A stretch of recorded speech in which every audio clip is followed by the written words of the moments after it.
ter alergia alimentar, né, ou ter refluxo, isso aí é uma sentença para o bebê não dormir bem, né? Quantas vezes vocês, né, me mandam perguntas sobre refluxo, sobre alergia à proteína do leite de vaca, sobre intolerância à lactose, né? Vocês mandam tantas perguntas, ou então às vezes eu posto algum vídeo falando sobre o sono dos bebês e vocês falam: ah, mas o meu bebê não tem jeito, o meu bebê não consegue dormir porque ele tem alergia, o meu bebê não consegue dormir porque ele tem refluxo, né? Eu não consigo dormir. Quantas vezes vocês já devem ter ouvido falar que é normal o bebê com refluxo não dormir, é normal o bebê APLV não dormir, né?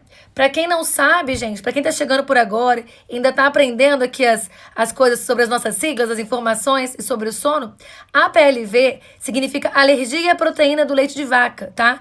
É uma condição que tende a ser transitória nas crianças, tá bom? Acomete um grande número de crianças, tá? Porém, ela tem um caráterzinho genético, mas não é o determinante, né?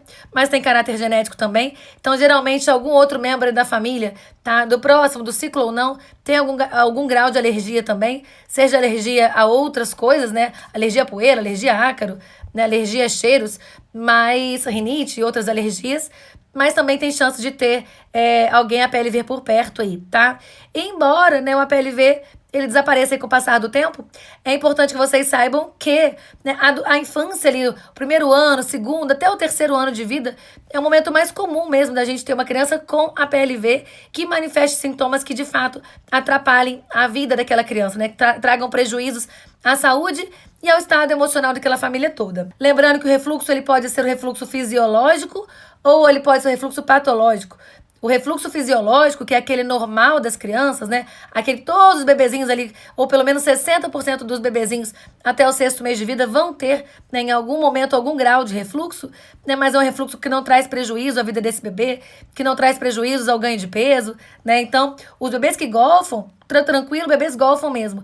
Agora, se o bebê golfa demais ao ponto de perder peso com esse refluxo, né? Esse bebê tem uma cólica que foge do padrão. Os bebezinhos, então, que acordam, né, a noite inteira, bebezinhos que têm múltiplos despertares, que acordam chorando, que acordam se contorcendo de dor. Quem tem um bebê PLV, quem tem um bebê com refluxo, né, tudo isso, quem tem esses bebês com situações especiais, né, que demandam mais atenção, que demandam mais cuidado da gente, quem tem um bebezinho sabe como é que é a noite desse bebê. É um bebê que geme a noite inteira, é um bebê que acorda com facilidade, é um bebê que todas aquelas cólicas normais que o bebê de todo mundo tem, esse bebê tem 10 vezes mais essa cólica. É um bebê que tem um desconforto grande, é um bebê que tem gases que são difíceis de sair e às vezes esse bebê solta aquele pum e acorda na hora de soltar o pum, porque acorda por causa do pum, que é um pum mais doído mesmo de sair. É um bebê que contrai muito a barriguinha, que faz força com frequência, né? É um bebezinho que às vezes tem assadura, por mais cuidadosa que a mãe seja, é um bebezinho que às vezes assa o bumbum com frequência, né? Vive aquele bumbum vermelhinho ali em volta. Então é um bebê que tem muito mais desconforto. É um bebê que às vezes a mãe fica preocupada de colocar ele para dormir, porque ele tem um refluxo muito acentuado, então ela tem medo dele engasgar, e aí ela acaba ficando com ele muito tempo no colo, e aí acaba fazendo outras associações ao mesmo tempo. Então, esses bebezinhos que demandam mais cuidado, esses bebezinhos, né, que são bebês alérgicos alimentares, né, ou bebezinhos que por algum motivo têm ou estão passando por uma intolerância à lactose, né, que é uma condição mais rara, e de fato nos bebês a intolerância à lactose verdadeira, ela é muito rara, mas acontece com frequência uma intolerância à lactose, uma intolerância secundária à lactose, né, porque os bebezinhos passam, né, por essa inflamação tão grande no intestino no momento de APLV, que esse bebezinho, ele desenvolve uma intolerância temporária à lactose. Então, todo aquele carboidrato que entra, inclusive do leite materno, causa mais desconforto, a barriga fica estufada, né, o bebê tem mais arrotinhos, né, para não falar a palavra feia do arroto, mas o bebê arrota mais, é aquele arroto mais sofrido, aquele arroto mais doído, é aquele gás, aquele pum que dói, que distende a barriga. Então, esses bebezinhos aí, para quem é mãe de bebê APLV, para quem é mãe de bebê com refluxo, independente de ser refluxo causado por APLV ou não, é uma mãe de bebê que de fato sofre muito à noite, porque ela fica ali, ó, ninhando aquele bebê, de olho naquele bebê o tempo inteiro, velando aquela falta de sono daquele bebê, né, velando aquele bebê, esperando que ele vai acordar várias vezes, tentando pegar no colo para acalmar, fica com pena, né? A mãe sabe que o bebê tá com dor, então ela faz o quê? Ela colhe o bebê, ela pega no colo, ela ela dá o peito, ela tenta mil outras coisas para tentar fazer com que esse bebê tenha uma noite um pouquinho menos sofrida, que é o nosso papel de mãe, né? Tentar que nossos bebês tenham uma vida menos sofrida, né? O bebezinho que é alérgico alimentar, ele também tem o direito de dormir. Ele também tem o direito de ter uma boa noite de sono.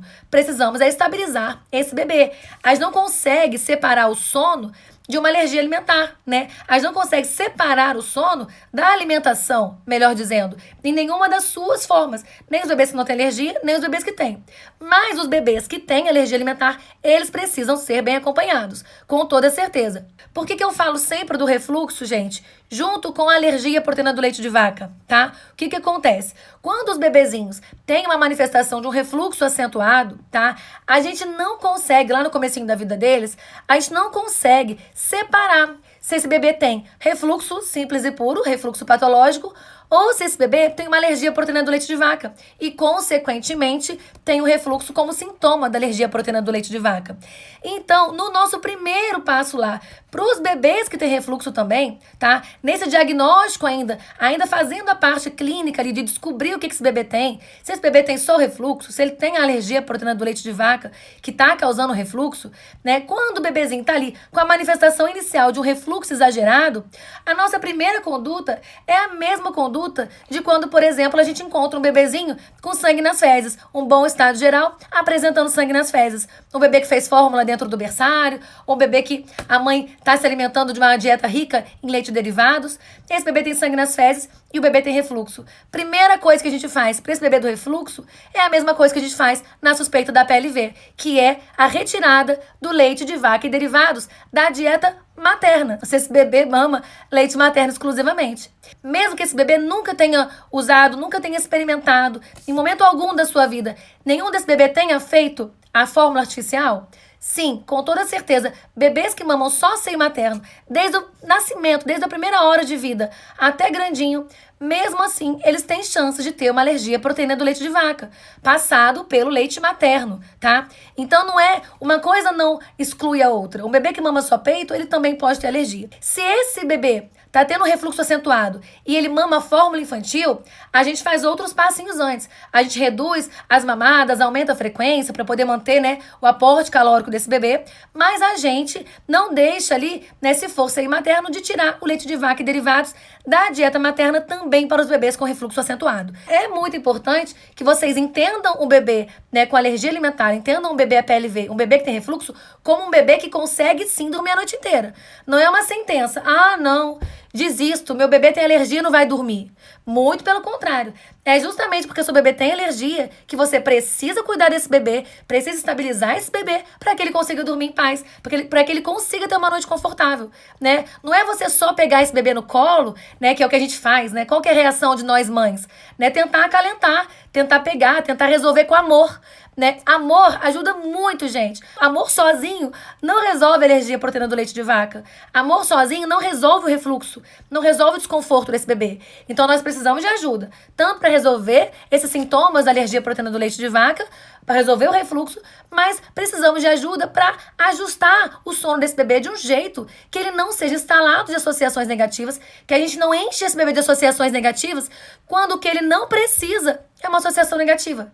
O bebê que tá ali com cólica, sofrido, ou tá com muitos gases, muito punzinho, o bebê que tá sofrendo por causa da alergia alimentar, aquela hora ali ele precisa do peito? Ele precisa mamar? Ele não tá com fome, ele tá com desconforto. Então, para que a gente vai dar pro bebê nesse momento, né, que ele está com desconforto, um peito? A gente quer dar conforto para ele, não é? A gente quer acalentar e acolher esse bebê. Então vamos procurar outras formas de acolher esse bebê que não seja só no peito. Vamos procurar entender o que esse bebê precisa. Esse bebê precisa de uma estabilização, de um tratamento. Então vamos tratar esse bebê e vamos desfazer todas aquelas associações negativas que nós fizemos ao longo dessa nossa tentativa de acolher o bebê. Então o que eu quero que vocês levem dessa aula aqui hoje, a dica final dessa aula é, primeiro ponto, observe o bebê de vocês e procurem alguém que valorize as queixas de vocês, né? Que de fato parem um pouquinho e escutem o que vocês têm a dizer, né? Escutem as queixas que você tem em relação ao intestino, em relação ao sono, porque isso é importante para a gente conseguir fechar diagnósticos para os bebês, principalmente diagnósticos que são clínicos. Segundo pontinho que eu quero que vocês entendam. Quando vocês, tá, tiverem um diagnóstico, de fato, de uma alergia à proteína do leite de vaca, não se sintam desesperadas, perdidas, né? Procurem, de fato, uma ajuda especializada e façam isso na vida de vocês como uma nova etapa. Fala, bom, é uma realidade, eu tenho um bebê com alergia e o que eu vou fazer daqui pra frente? E façam da forma com que for mais tranquila para a família de vocês, mas de uma forma bem orientada, o que é fundamental, certo? E junto com tudo isso, fez um diagnóstico certinho, iniciou o acompanhamento e o tratamento certinho, o que a gente faz? A gente simplesmente começa a retirada das associações negativas, que foram aquelas associações que nós lindamente, maternamente tentamos colocar o nosso bebê, né, para dormir, para acalentar. Tentamos fazer com o nosso bebê para que ele, de fato, consiga voltar a dormir quando não é o que ele precisa, né? Ele tá com dor, ele não tá com fome. Então, a gente não precisa instalar uma associação negativa nisso daí, certo?